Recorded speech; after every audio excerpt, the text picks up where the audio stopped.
Can you talk about this role and why you think it has just really touched people? And it's obviously resulting in these wonderful awards you're receiving. What is it about this role and this character and the situation she finds herself in that make people connect with this role?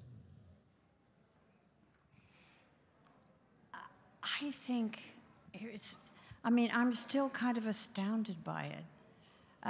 Because I chose it very subjectively. I'd never played a character like this before. And I've pondered about that a lot. I think the power of this story is because it's very specific.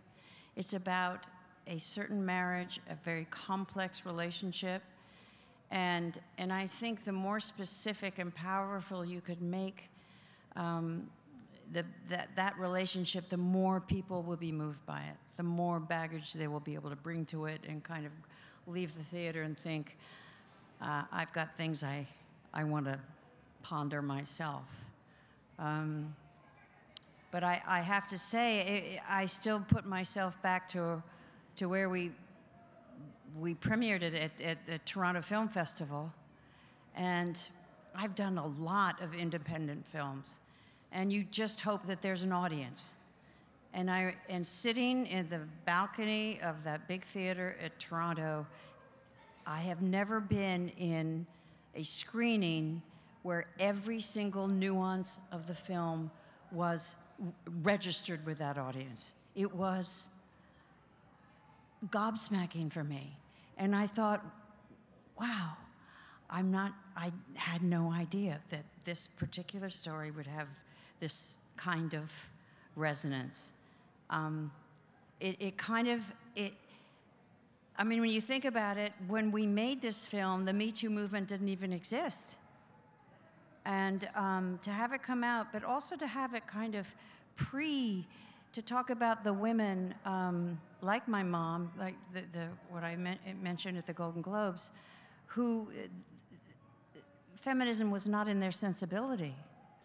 And when I think about, I'm wearing my grandmother's wedding ring because I found out from Aunt Helen Lynch after she died that the one thing she wanted to be was an actress. And she never would have been allowed to do that. She was not allowed to do it.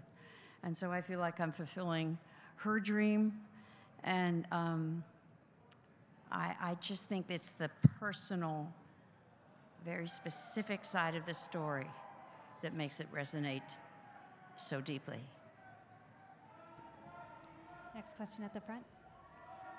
Hi, Glenn. Right here to your right. Hi. Amanda with Closer. You've had such a remarkable career. I'm wondering if you could impart some wisdom on us and share one of the biggest life lessons you've learned through your career or otherwise. Oh, wow. Life lesson? That's daunting. I don't know.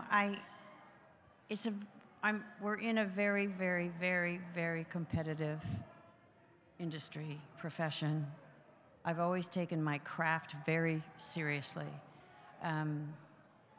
And I've always felt that I had to make my choices for very personal reasons, for very subjective reasons.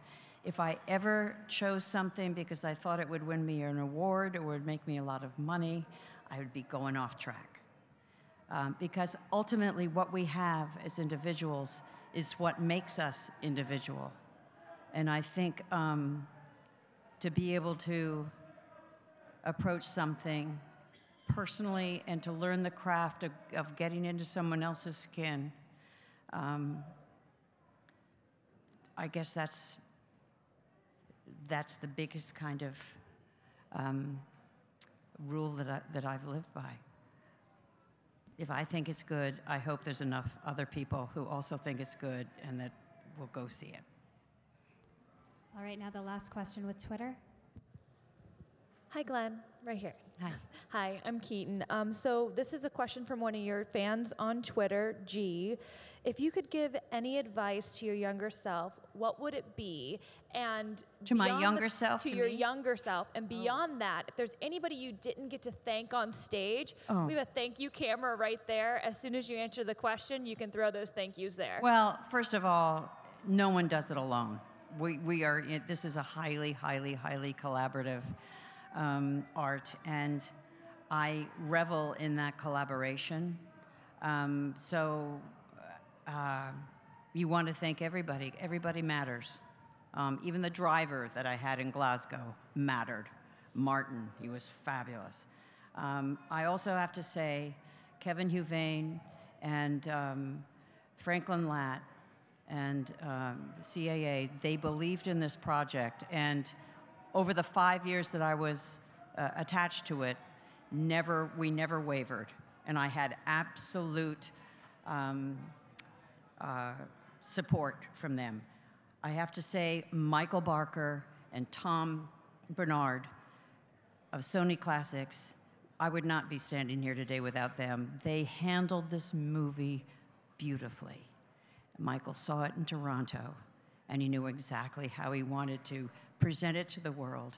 And the fact that that's coming back to theaters and that people are discovering it on airplanes, it's all from the mind and the brilliance of the incredible plan that Michael and Tom laid out. So I have everyone to thank. And specifically, Bjorn Runge, our director. He's Swedish, he's a writer, he is a theater director and a movie director. This is his first English language movie, and he was astounding.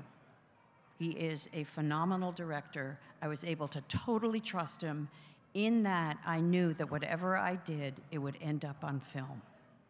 And then Lena, who happens to be Bjorn's wife, worked with him on the editing process. In movies, that's who you depend on. In stage, it's yours. In movies, it's how you're shot, how you're lit, and how you're edited. And so this represents everyone. And I also have to thank my daughter, Annie Stark, who played the young Joan, who I think brilliantly laid down the foundation of that character. And it was incredibly moving to me. It was hard for her to decide to be in a movie playing a young version of her mom, kind of.